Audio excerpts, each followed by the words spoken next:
Joining us now in the Mile High Living Kitchen is Executive Chef Jason Morse from the Douglas County School District. Thank you for being here. Thank you. I see you're already heating up the pan right there, ready to go. We're getting the cast iron skillet hot. Okay, we're talking about the steak black and blue is called? Steak black and blue. What is that? So we have we're gonna blacken a New York steak, then we're gonna melt a little bit of blue cheese on top, serve it with a little quinoa salad. But we have a New York steak that we have today. So we have a boneless, we also have a bone-in New York. So I like to look for marbling, make sure that it's well marbled, whether it's a choice or a certified Angus.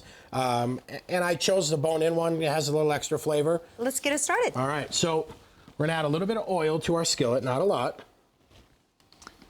And then we pull the steak out, let it rest for a little bit. You really just only add a little bit, Just a little bit. We're gonna get a little bit of fat off the steak, so we don't want a lot. We don't want to set off the smoke detectors at home.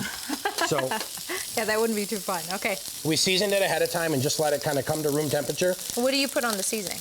It's a blackening seasoning that we make, and we let it sit for a little bit to warm up, let that seasoning kind of work in there a little bit. We're gonna sear it on both sides and make a really nice crust. What's the key to not overcooking it too? Again, it's all on how well done you like it. I'm a medium rare guy, so I like a nice warm red center in mine. Is it a set time of how long you need to flip before you flip to the other side? I like it to form a really nice crust, so I like that crust to develop good out of the fat and the blackening seasoning. So I may let it go 4 or 5 minutes and then flip it to the other side and let it go again. But again, the thicker the steak, the longer it's going to take on each side. So if you're looking for a minute steak, obviously go a little bit thinner. But we'll go ahead and flip this just so you can see that crust. Awesome. So we get a really nice crust going on there, and we'll let the same thing happen again. And the beauty of cast iron is it works great outside on the grill. It works great on your side burner. Obviously in your house, maybe open a couple windows and turn the exhaust fan on just a little bit. Yeah, right. Okay.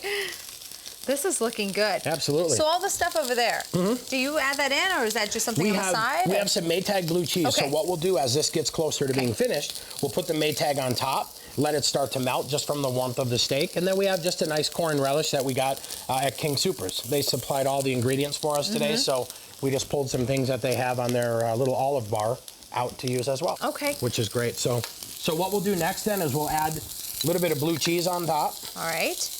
This is the black and blue, The black and blue. And it's okay if some of it gets on the cast iron skillet. All right. Kind of starts that process for us. And then what we do is go right over onto our plate. And voila. And voila. That is it. It's that easy to make. I love it. It is that easy. And you get a facial And while you're at it with a blue cheese steam bath. all this stuff. That's perfect. Thank you, Chef Morse. Okay. By the way, a big thank you also to our sponsor, the Colorado Beef Council, as well. And you can go to our Mile High Living Facebook page to get the recipe.